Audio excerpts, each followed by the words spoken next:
Our deepest fear is not that we are inadequate. Our deepest fear is that we are powerful beyond measure.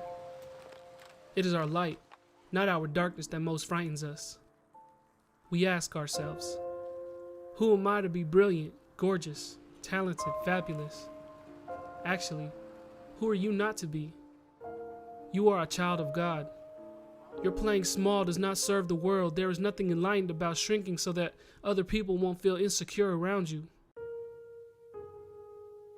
We are all meant to shine as children do.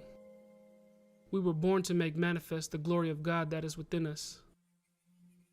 It is not just in some of us, it is in everyone. And as we let our own light shine, we unconsciously give other people permission to do the same. As we are liberated from our own fear, our presence automatically liberates others.